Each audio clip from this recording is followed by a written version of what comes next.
पिछले 2 दिनों में पूरी दुनिया के अंदर कई सारी जगहों पर दर्दनाक हादसे हुए हैं। हादसों में लोगों की मौत भी हुई है और इस मौत पर राजनीति भी हुई है।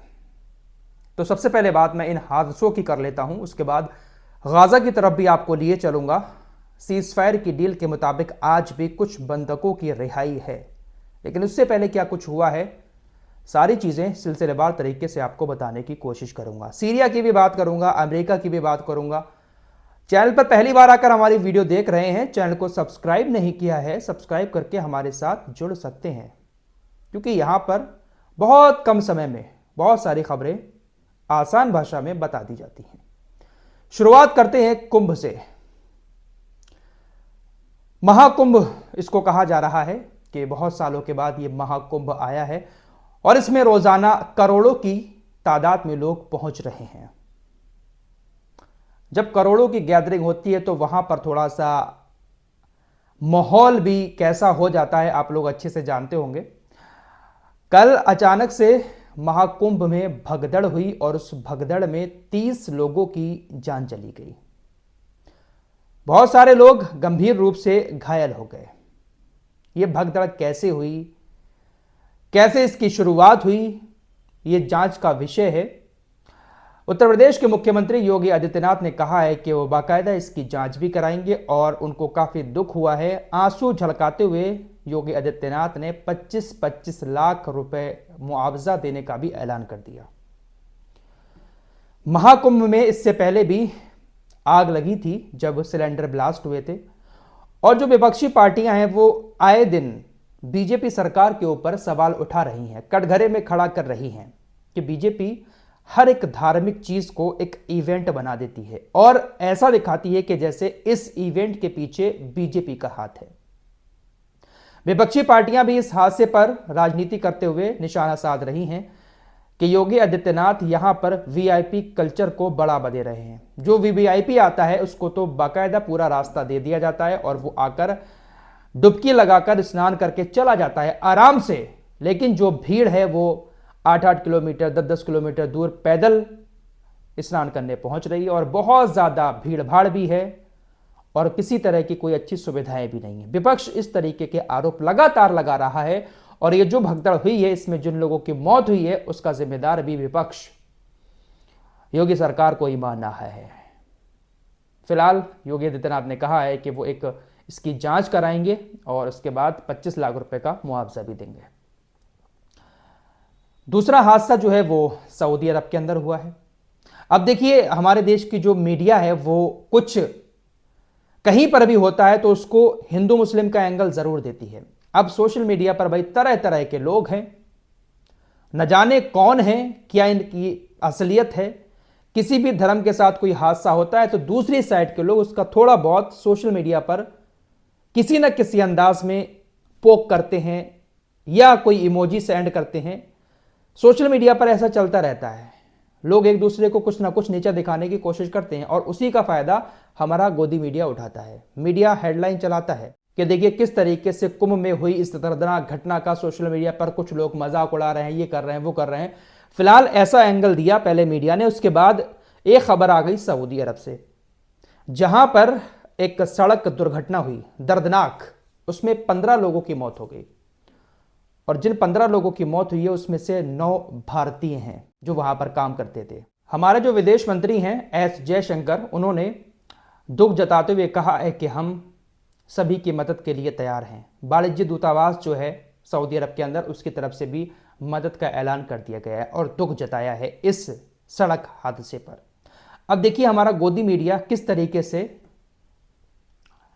हेडलाइन बनाता है। महाकुंभ में भगदड़ हुई, उस भगदड़ में जो मौतें हुई उसका आरोप विपक्ष सरकार के ऊपर लगा रहा है। तो मीडिया को चाहिए कुछ इंतजामों को लेकर, कुछ प्रशासन की जो लापरवाहियां अगर दिख रही हैं उसको लेकर थोड़े बहुत सवाल उठाए, लेकिन किस तरीके का एंगल मीडिया दे रहा है। महाकुंभ भगदड़ छोड़ो, इस मुस्लिम देश में मची तबाही, कई भारतीयों की मौत, विदेश मंत्री ने कहा लोगों की मौत। देख रहे हो किस तरीके से कि महाकुंभ तो छोड़ दो भाई, इस मुस्लिम देश में तबाही मच गई। किस तरीके से ये लोग अपने देश के लोगों का दिमाग डाइवर्ट करते हैं मुस्लिम का एंगल देकर।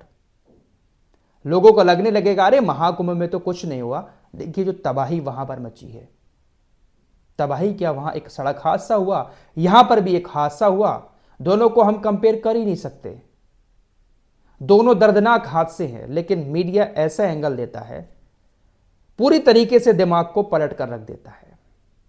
फिलहाल एक हादसा अमेरिका के अंदर हुआ, आज सुबह ही हुआ। एक यात्री विमान अमेरिका का वॉशिंगटन डीसी में लैंड कर रहा था। लैंड करते वक्त वो एक हेलीकॉप्टर से टकरा गया। एयरपोर्ट पर ही, रनवे पर ही एक हेलीकॉप्टर से टकरा गया और उसके बाद क्या हुआ होगा आप अच्छे से जानते हैं। 63 लोग इसमें सवार थे। 19 लोगों को अब तक निकाला जा चुका है। 19 लोगों की मौत हो गई है। मरने वालों का आंकड़ा अभी और बढ़ सकता है। तो लगातार दुनिया में हर जगह इस तरीके के हादसे हो रहे हैं।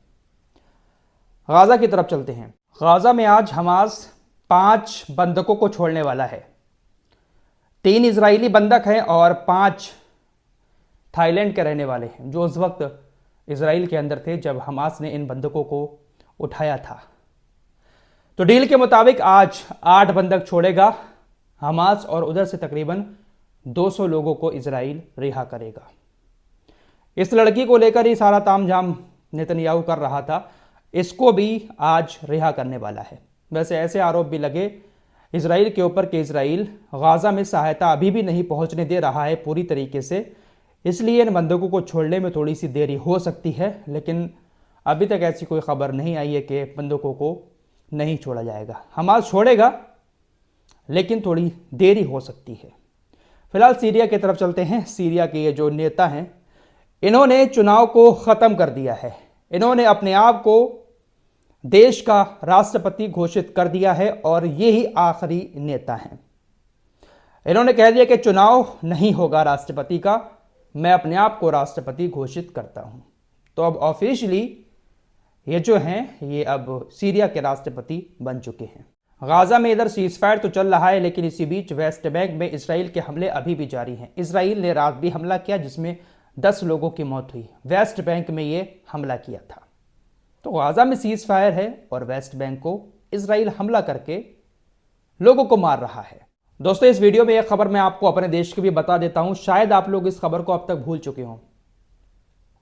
वक्फ बोर्ड का कानून आप लोगों को याद है, 2-3 महीने पहले किस तरीके से इस कानून को लेकर हमारे देश के अंदर चर्चा चल रही थी। लोग स्कैन करके ईमेल भेज रहे थे। ज्वाइंट पार्लियामेंट्री कमेटी के पास भारत के बहुत सारे लोगों ने ईमेल भेजे थे। ज्वाइंट पार्लियामेंट्री कमेटी ने लोगों की राय जाननी चाहिए थी कि इस कानून को लागू करना चाहिए या नहीं करना चाहिए। फिलहाल अब खबर ये आ रही है कि ज्वाइंट पार्लियामेंट्री कमेटी की रात एक बैठक हुई थी और उस बैठक में इस कानून पर ज्वाइंट पार्लियामेंट्री कमेटी में रजामंदी हो गई है और इस कानून को अब संसद में ओम बिरला जी के पास भेज दिया गया है। ज्वाइंट पार्लियामेंट्री कमेटी में जो बैठक हुई थी, उस बैठक में इस बिल के पक्ष में 16 वोट पड़े और विपक्ष में 11 वोट पड़े, जिसके बाद इस बिल को ज्वाइंट पार्लियामेंट्री कमेटी ने मंजूरी दे दी और इसको अब संसद में ओम बिरला जी के पास भेज दिया है। असदुद्दीन ओवैसी ने कहा है कि मुझे जो कॉपी सौंपी गई थी वो बहुत बड़ी थी। 655 पन्नों की ड्राफ्ट रिपोर्ट मुझे दी गई, उसको रातों रात पढ़ना तो संभव नहीं है। लिहाजा संसद में खड़े होकर मैं इस बिल का विरोध जरूर करूंगा। मैं अभी भी विरोध करता हूं और संसद में भी इसका विरोध करूंगा। फिलहाल 100 बात की एक बात यह है कि ज्वाइंट पार्लियामेंट्री कमेटी ने जब इसको मंजूरी दे दी है तो अब बहुत मुश्किल है कि संसद में यह बिल पास ना हो। बिल पास शायद हो जाएगा, वक्फ बोर्ड वाला भी। देखते हैं कि भाई क्या रहता है। इस रिपोर्ट में इतना ही। कुछ और खबरों के साथ फिर हाजिर होऊंगा। तब तक के लिए अपना ख्याल रखिएगा। अल्लाह हाफिज।